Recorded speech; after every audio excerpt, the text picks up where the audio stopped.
ঘরে লটকানো হয়, এই সমস্ত ছবি তোলা হারাম, সযত্নে রাখা হারাম, ঘরে লটকানো হারাম।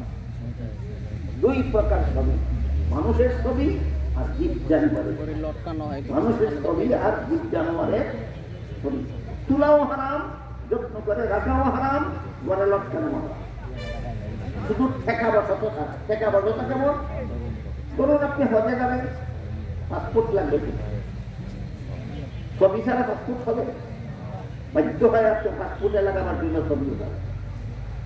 আমার কথা বুঝে থাকতে বলুন যে বিলাসিতার ছবি না ঠেকার ছবি?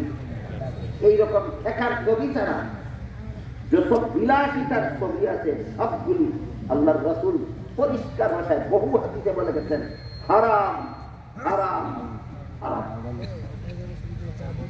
স্বয়ং রাসূলের নিজের একটা ঘটনা আছে। রাসূল করিম সাল্লাল্লাহু আলাইহি ওয়াসাল্লাম বাজার থেকে ময়ূরের অনেকগুলি ছবি ছাপা একটা চাদর দিলেন। ছোট ছোট ময়ূরের ছবি ছাপা চাদর, চাদরটাকে তিন করছে ময়ূরের ছবি দিয়া। এরকম ময়ূরের ছবি ছাপা একটা চাদর কিনলেন, কিনে সেই চাদরটা ঘরে লটকায় আনলেন। আগের দিনের ঘটনা। পরের দিন জিবরিল ফেরেশতা ওহী নিয়ে আসলেন।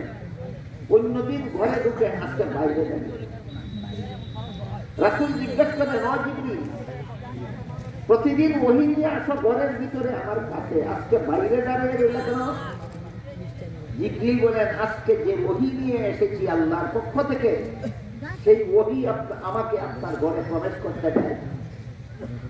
আজকে যে ওহী নিয়ে এসেছি এই ওহী আমাকে আপনার ঘরে প্রবেশ করতে দেয়।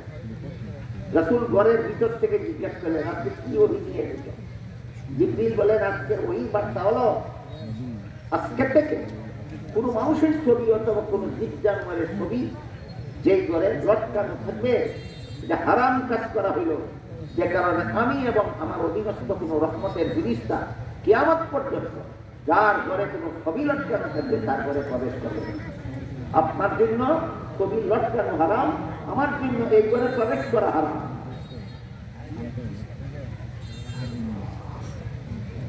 রাসূল বলেন, ও জিবরিল, ছবি হারাম ওহী নিয়ে আসলে তুমি আসবে। আর ময়ূরের ছবি ছাপা চাদরটা কিনেছিলাম আমি গতকাল, হারাম হওয়ার পরের দিন। আগের দিন হারাম ছিল, গতকাল তো হারাম ছিল না, তখন আমি চাদরটা কিনেছিলাম। আর আজকে তুমি ওহী নিয়ে এসেছো, ছবি লটকানো হারাম, আমার পয়সার কিনা চাদরটা কি করবো? জিবরিল বাইরে দাঁড়িয়ে থেকে বলে, চাদরটা এমন ভাবে ছিঁড়ে টুকরা টুকরা করুন যেন প্রত্যেকটা ছবির কেল্লা যায় এক টুকরায় আর শরীর যায় আর এক টুকরায়। এই বলে জিবরিল নবীর ঘরে বাইরে দাঁড়িয়ে রইলেন। নবী নিজের হাতে পয়সার কিনা চাদরটা এমন ভাবে ছিঁড়ে টুকরো টুকরো করলেন, প্রত্যেকটা ছবির কেল্লা গেল এক টুকরায় আর শরীর গেল আরেক টুকরায়। তারপর জিবরিল ফেরেশতা রাসূলের ঘরে প্রবেশ করে বললেন, আজকে থেকে কিয়ামত পর্যন্ত আপনার যে উম্মতের ঘরে কোনো মানুষের অথবা কোনো জীবজন্তু ছবি লটকানো থাকবে, আমি সহ কোন রহমতের ফেরেশতা তার ঘরে প্রবেশ করবে।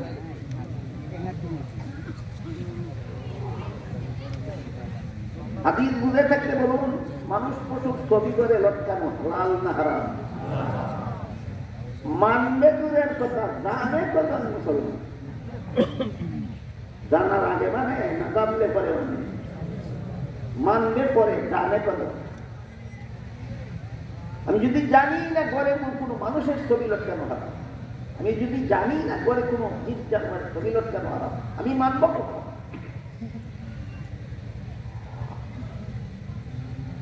অথচ আমরা দুনিয়াতে এসেছিলাম আল্লাহর সাথে কি ওয়াদা করে? হালাল হারামের বিধান পালন করব। মনে আছে?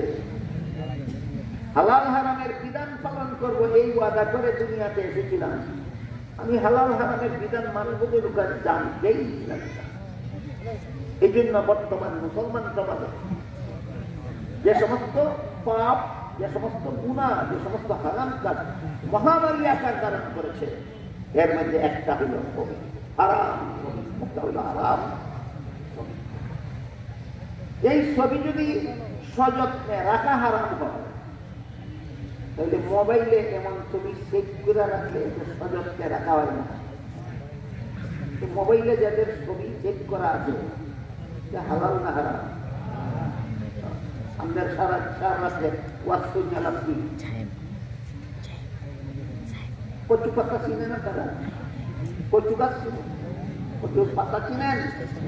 কচুর পাতার মধ্যে যদি সকাল থেকে বিকাল পর্যন্ত সারাদিন বৃষ্টি হয় কি পরিমাণ ভিজবে না? যার মোবাইলের মধ্যে হারাম ছবি সেভ করা আছে সে সন্ধ্যা থেকে ফজর পর্যন্ত সারা রাত ওয়াজ করলে কি হবে? তুমি তো কচু পাতার কচু পাতা ওয়াজ কাকি করবে, ওয়াজ কাকি করবেন। এই ক্ষেত্রে আমি আমার কথাটা বলতে চাই, আমার মোবাইলকে এই মুহূর্তে আপনারা নিয়ে যান, যদি কোনো হারাম ছবি সেভ করা পান ব্যাংকে চূর্ণ বিচূর্ণ করে দেবেন, আর আমার দুইটা কান থেকে আপনার হাতে দিয়ে যাবো, জীবনে আর ওয়াজও করতাম না, মোবাইল করতাম। এই কারণে ছবির ব্যাপারে আমার যতটুকু কথা বলার সৎ সাহস মুখে আছে, সকলের এই সৎ সাহস না। কারণ আজকাল সরিষার ভিতরে অবস্থা খুব সংক্ষেপে একটা কথা বললাম, যারা বোঝা বুঝছেন না বুঝলেন, আজকাল সরিষার ভিতরেও যে সরিষাটার ভিতরে এই সরিষাটা আরেকজনের মুখ ছাড়া রেখে গেল একটা হারাম কাজ। এই হারামটারে বর্তমান সমাজের মুসলমান হারামই মনে করে না। জাহান্নাম থেকে পারবেন কিভাবে? কি ওয়াদা করে আসছিলেন আল্লাহর কাছে? আমি হারাম কাজ করবো না, হালাল কাজ করবো, জাহান্নাম থেকে বাঁচার কথা দিব।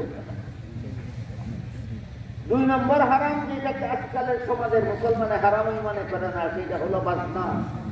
এটা কি?